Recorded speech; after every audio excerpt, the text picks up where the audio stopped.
What's going on, ladies and gents, boys and girls, guardians of all ages, Joker back again once again, and today people, we are once again talking about the Trials of Osiris. You figured I would get sick of it at some point, maybe just a little bit, but the Trials of Osiris and its continued evolution is just something I find fascinating. Week 1, Trials is fully baked, it's perfect, and it has returned. Week 2, Bungie overseasons it.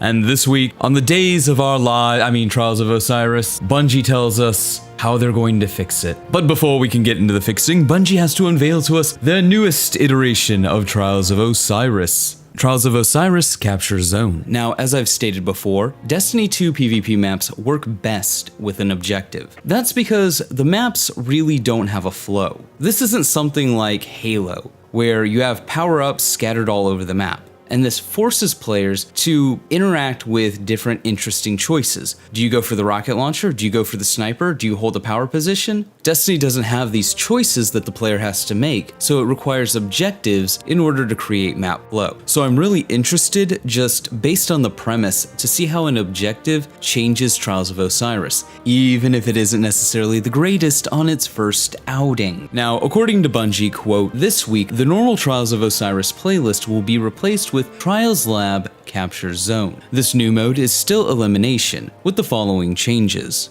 30 seconds after the round starts, the capture zone is enabled. Players can capture the zone to win the round, or just eliminate the other team like normal. The capture zone has a waypoint from round start, including a countdown timer, so everybody will know exactly when and where it will be. The capture zone starts in the middle of the map, in the first round, and changes location each round.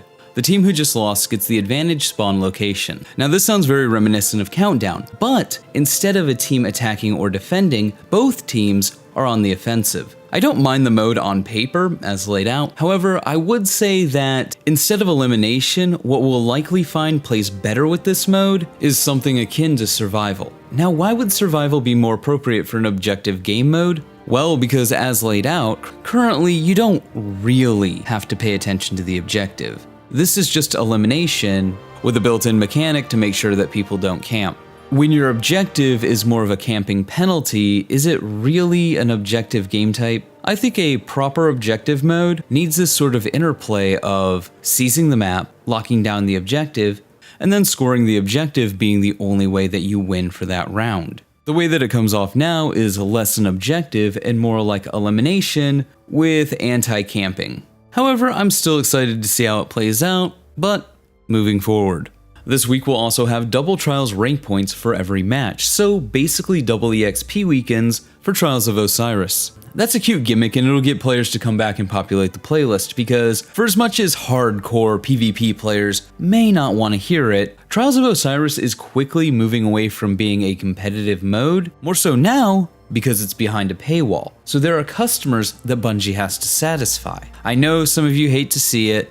You can bitch and cry and moan and rail into the night. Doesn't change reality. I'll talk about this more later, but Trials is quickly moving away from being the competitive end game to being the not so competitive friend game that you play on the weekend. Speaking of realities, last week, Bungie tried something different. A flawless matchmaking pool. It failed. It failed hard, but to be fair, I would be lying if I said I didn't understand Bungie's motivation behind it. Interesting idea, piss poor execution. So, what are they going to change? Well, they start off by saying, one of the main changes we made to Trials this season was allowing solo and duo players to queue up. This had two main benefits. It allowed players a low barrier of entry and expectation to try out the mode. More importantly, it increased the player population enough that fire teams of mid-skill players landed more wins if they only matched against other mid or high skill teams. Solo players are a key to the entire system working. For example, in our first week, a whopping 54% were full fire teams versus solos and duos. Cut to this week, where only 45% were fire teams versus solos and duos. A pretty sharp drop. To get enough solo players in, we need to offer rewards that are good enough, and matchmaking that feels reasonable regardless of skill level. Right now, we have engrams that you can grind for, as well as attractive 7-win rewards, but only if you win. So this is mildly perplexing. Bungie understands the necessity of not splitting the player population, while they talk about doing things like having a solo queue playlist which will innately split the player population, which would go against the very ethos that they just laid out here. And it certainly goes against the very ethos laid out as to why they created flawless matchmaking in the first place. Take a listen. We learned a lot from the first 2 weeks of solo matchmaking. Week 1, solo wins 23% of games, blowouts 5-0 losses 38% of games. Most worryingly, the blowout rate for solo players went steadily up over the weekend. But then in the second weekend, the matchmaking changes pushed that rate back down. Week 2, solo wins 36% of games, blowouts 5-0 losses 29% of games. This feels a lot better for solo players, but obviously it had some side effects for fire teams of mid to high skill. Long term, we are looking to keep the solo win rate above 30% and the solo fire team blowout under 33. We talked about blowouts as a way of looking at competitive matches. We also consider 5-1 matches as non-competitive. The sweet spot is really between 5-2 and 5-4. Those matches tend to feel good while playing, even if you end up losing. Week 1, we saw 60% of matches end at either 5-0 or 5-1. Week 2, we saw numbers of non-competitive matches drop to 52%, a nice improvement, but we would like to see this number drop to 30 or 40% over the long term.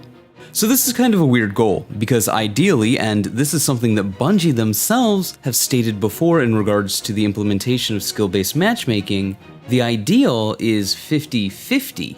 I mean, I guess we're talking blowouts here or non-competitive matches, but if you're having a 50% rate of non-competitive matches, that's not necessarily bad. There are millions of variables, like underleveled players, or players playing off meta, or the mental state of the player when they go in and play Trials of Osiris. Did they have a bad day? Are they intoxicated? Are they not really paying attention to the game? They're just hanging out with their friends?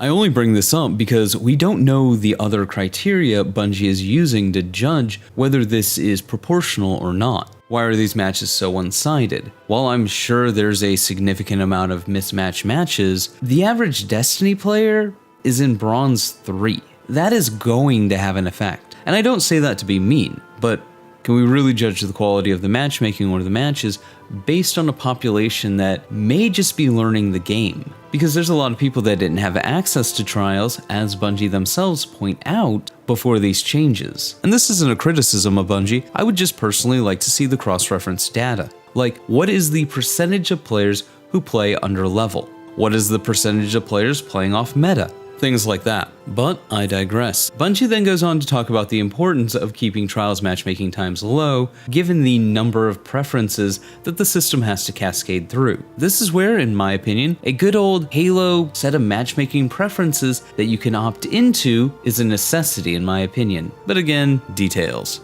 Bungie then goes on to talk about the things that did work and the things that didn't work. Have a listen. Things that did work. We had over 700k players this weekend, only 50k fewer than week 1. This is higher than expected, given the normal drop-off after launch combined with Distant Shore being a less popular map. Plus, we had 253k players go flawless. Games were 10% longer, mostly due to being more competitive games. I would say it's probably because Distant Shore is a less popular map, but okay. Things that didn't work. We saw 34% less matches played overall, and the number of matches post-flawless dropped by 45%. To address this, we are making 2 changes in week 3. We are waiting until Sunday morning, reset, 10 AM Pacific time, to enable the flawless pool. This serves as a middle ground between week 1 and week 2, and as the semi-permanent placement for enabling the flawless pool. As always, we'll be looking at both analytics and feedback, so keep telling us what's working and what isn't.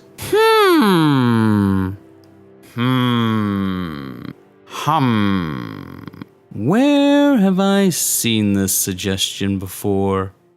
Oh, do the thing! Seriously, watch this.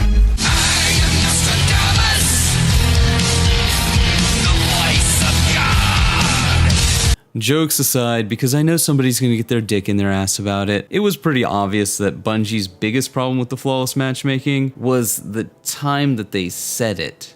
It was way too early in the week.